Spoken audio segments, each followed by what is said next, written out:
विद्यार्थियों, एपिक्यूरियन विचारधारा का हम अध्ययन कर रहे थे। एपिक्यूरियन विचारधारा के सिद्धांतों का हम अध्ययन कर रहे थे। एपिक्यूरियन वाद है वो आनंदवाद या सुखवाद पर आधारित है। हालांकि एपिक्यूरियन वाद ने सुखवाद या आनंदवाद का स्रोत मानसिक माना है, भोगवादी नहीं माना है। हालांकि कुछ विचारकों ने सुखवाद या भोगवाद को एपिक्यूरियन से संबंधित करते हैं, जो कि वास्तव में सही नहीं है। वो ये मानते हैं सदाचार युक्त, नैतिक और सरल जीवन वास्तव में सुख के कारक है। दो प्रकार के सुख जैसे उन्होंने ये बताए थे कि कुछ सुख प्राप्त करने के बाद आनंद की प्राप्ति होती है और कुछ आनंद प्राप्त करने के बाद सुख की प्राप्ति होती है। इस पर व्यक्ति का जीवन आधारित है। तो व्यक्ति को इस प्रकार के किसी भी सुख प्राप्त करने की ओर अपना जीवन व्यतीत नहीं करना चाहिए जहां बाद में उसको दुख भोगने पड़े। जैसे यदि व्यक्ति मदिरापान करता है, मद्यपान करता है, नशा करता है, तो नशा करने पर उसे ये लगता है कि उसने सुख प्राप्त किया, लेकिन उसके बाद उसको जो दुख की प्राप्ति होती है वो वास्तव में व्यक्ति को दुखी बनाती है। तो सुख वास्तव में ये है कि व्यक्ति सदाचार युक्त, नैतिक और जितना सरल जीवन व्यतीत करता है उतना वो सुखी बनता है। ये हम कल पढ़ चुके हैं। दूसरा जो इसका सिद्धांत है एपिक्यूरियनवाद का, एपिक्यूरियनवादी विचारधारा धर्म की विरोधी है। यहाँ पर धर्म का मतलब नैतिकता की विरोधी नहीं है, धर्म की विरोधी है। धर्म का यहाँ पर मतलब ये है कि हम अपने जीवन की प्रत्येक घटना के लिए, हमारे जीवन में सुख आया तो हम कहे भगवान ने दिया है, यदि हमारे जीवन में दुख आया तो हम ये कहे भगवान ने दिया है। इस प्रकार की हर विचारधारा का एपिक्यूरियनवाद ने विरोध किया है। वो ये कहता है कि यदि व्यक्ति धर्म पर ज्यादा आश्रित हो जाए, मतलब सब कुछ वो ईश्वर को या देवी देवताओं को मानने लग जाए, तो इसका परिणाम ये होता है कि व्यक्ति दुखी रहता है। मान लो किसी व्यक्ति के जीवन में दुख आया तो वो ये अगर ये सोचे कि भगवान ने दुख दिया है मुझे, तो व्यक्ति उस दुख से छुटकारा पाने का प्रयास नहीं करेगा। इसलिए एपिक्यूरियन ये कहता है कि इससे व्यक्ति का जो जीवन है वो अंधकार में, निराशा में हो जाएगा। व्यक्ति भाग्यवादी बनकर बैठ जाएगा कि मेरे जीवन में तो यही लिखा हुआ है, अब मैं क्या करूं। तो ये निराशा, दुख, अवसाद की जो भावना है ये धर्म पर ज्यादा आश्रित होने से रहती है। इसलिए एपिक्यूरियनवाद धर्म का विरोध करते हैं। दूसरा वो ये कहते हैं कि दैनिक जीवन की जो भी घटनाएं होती है, जैसे कई लोग ये मानते हैं कि ये सब भगवान कर रहा है। एपिक्यूरियनवाद ये कहता है कि दैनिक जीवन की जो घटनाएं हैं उसमें भगवान का किसी भी प्रकार का, देवी देवताओं का किसी भी प्रकार का कोई हाथ नहीं होता है। जैसे 24 घंटे में दिन बनता है, रात बनती है, या आप सांस ले रहे हैं या आप खाना खा रहे हैं, तो इस प्रकार की जो दैनिक जीवन की आम जो घटनाएं हैं उसमें देवी देवताओं का किसी भी प्रकार का कोई योगदान नहीं होता है, ये ऑटोमेटिक तरीके से चलती है।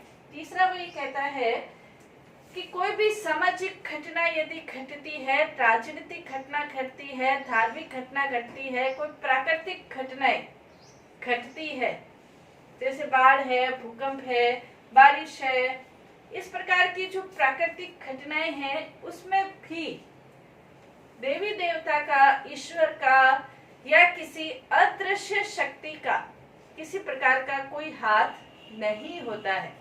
तो एपिक्यूरियन जो विचारधारा है वो धर्म की विरोधी है, नैतिकता की विरोधी नहीं है, धर्म की विरोधी है। क्यों है? क्योंकि एपिक्यूरियनवाद व्यक्ति को सुखी बनाने पर जोर देता है और व्यक्ति यदि अपना जीवन भगवान पर आश्रित कर लेता है, अपने जीवन की हर घटना का उत्तरदायित्व भगवान पर या ईश्वर पर, देवी देवताओं पर, अदृश्य शक्ति पर सौंप देता है, तो एक तरीके से उसका जीवन पराधीन हो जाता है और पराधीन व्यक्ति कभी भी सुखी नहीं रह सकता है।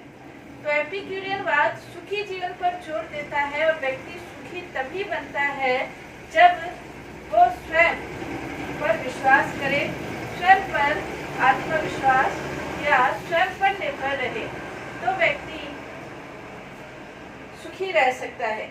इसलिए वो धर्म का विरोध करते हैं, नैतिकता का नहीं, धर्म का विरोध करते हैं कि आपके जीवन की घटनाओं का आधार कोई अदृश्य सत्ता नहीं है।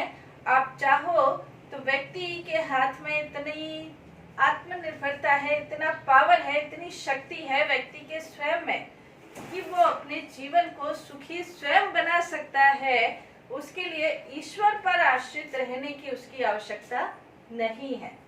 फिर वो ये कहते हैं कि इस जीवन के जो संचालन हो रहा है, इस जीवन का, इस संसार का जो संचालन हो रहा है, उस संचालन का आधार परमाणु है। जैसे परमाणु एक दूसरे से क्रिया करते हैं और एक दूसरे की क्रिया के फल स्वरूप ये घटनाएं घटित होती है, और उन क्रियाओं में जो रिक्तता आ जाती है, तो उन रिक्तताओं को भरने के लिए भी परमाणु उसका स्थान ग्रहण कर लेते हैं। तो ये जो क्रियाएं जैसे चलती है, जैसे यदि हम ये देखें कि ब्रह्मांड की जो क्रियाएं हैं, बारिश की जो क्रियाएं हैं, ये जो क्रियाएं चलती है, इन क्रियाओं का आधार परमाणु का जो संचालन है वो है। तो धर्म व्यक्ति का जीवन, ये एपिक्यूरियनवाद का जो तीसरा सिद्धांत परमाणु संचालन, वो ये कहते हैं कि धर्म के आधार पर जीवन संचालित नहीं होता, बल्कि परमाणु के आधार पर परमाणुओं का एक संचालन चलता रहता है, क्रिया प्रतिक्रिया चलती रहती है, उसके आधार पर ये सारी घटनाएं, जीवन, प्राकृतिक कारण, ये सभी चीजें होती है। चौथा उनका जो दृष्टिकोण था राजनीतिक जीवन के बारे में, पलायनवादी जो दृष्टिकोण है वो ये रखते हैं। एपिक्यूरियनवाद ये नहीं चाहते कि व्यक्ति अपने जीवन में किसी भी प्रकार के दुख का समावेश करे, और जब वो ये नहीं चाहते कि व्यक्ति अपने जीवन में दुख लाए, तो वो ये नहीं चाहते कि राजनीतिक रूप से भी व्यक्ति सक्रियता का जीवन व्यतीत करे, और इसलिए वो ये चाहते हैं कि व्यक्ति राजनीति से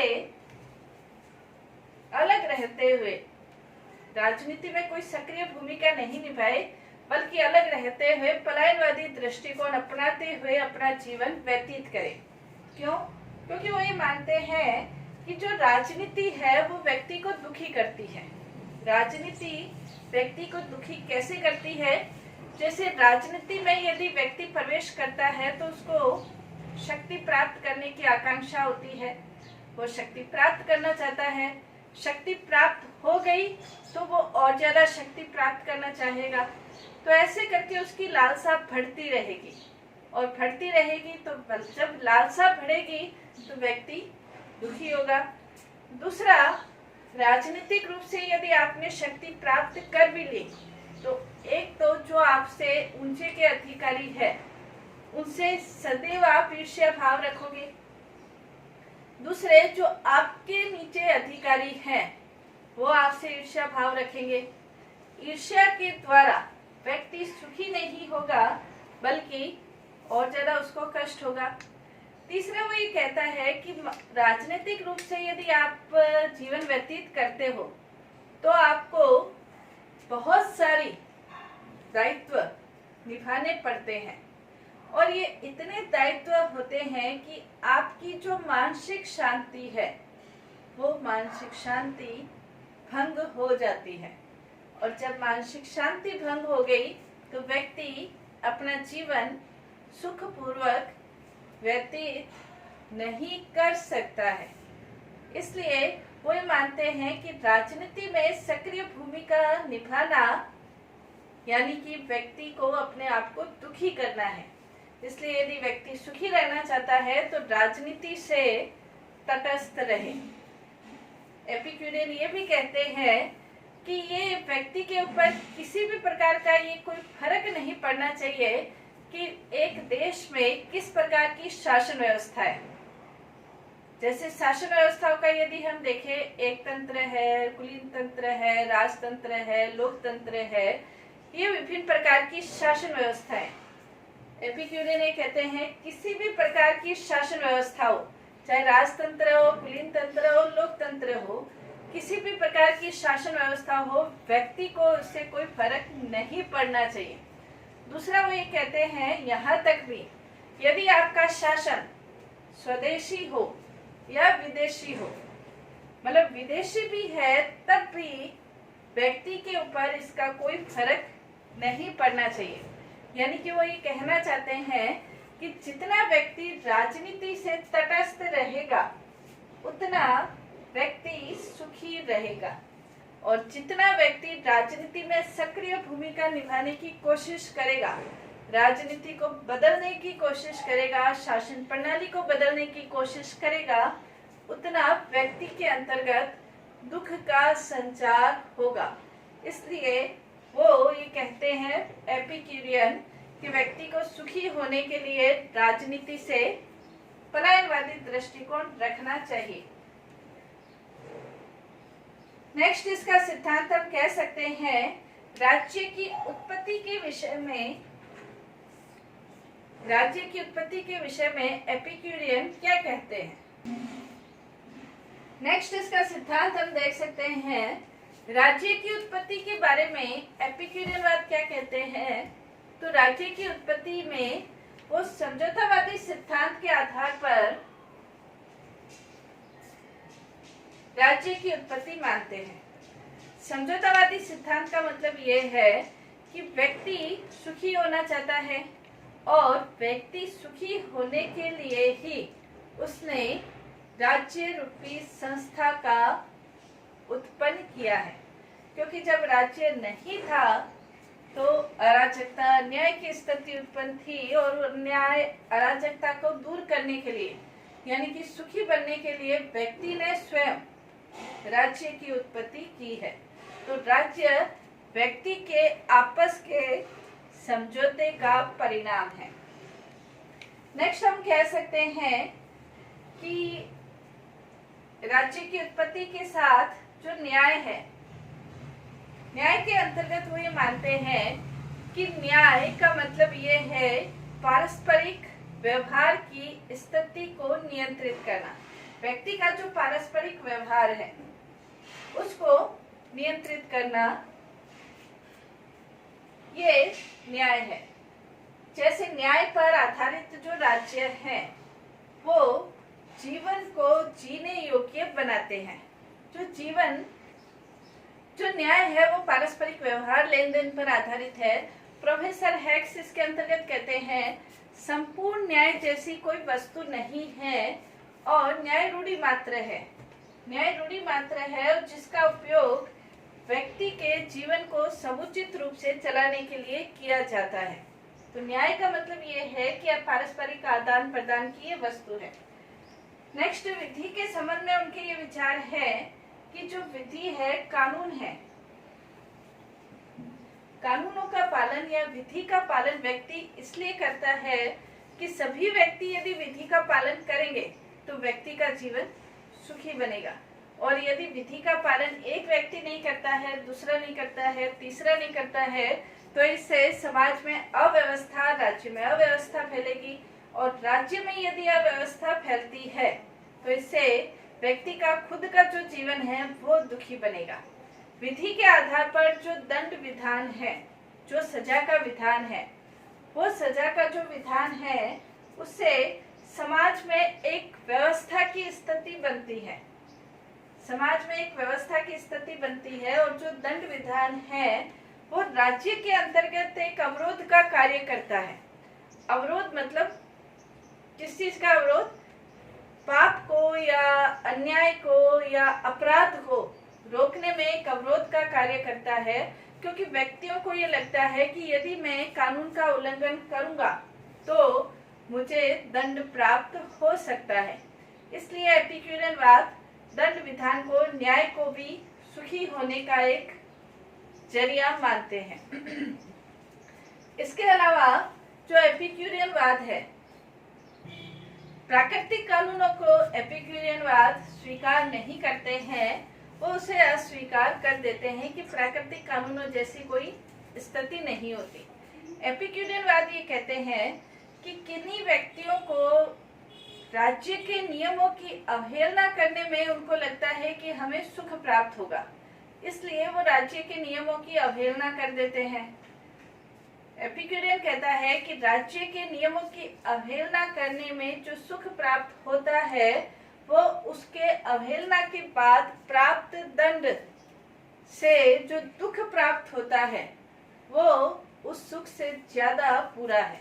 इसलिए राज्य के नियमों की अवहेलना या कानूनों की अवहेलना नहीं करनी चाहिए यदि व्यक्ति को सुखी होना है तो। यदि व्यक्ति को सुखी होना है तो एपिक्यूरियनवाद का प्रमुख सिद्धांत आनंदवाद है।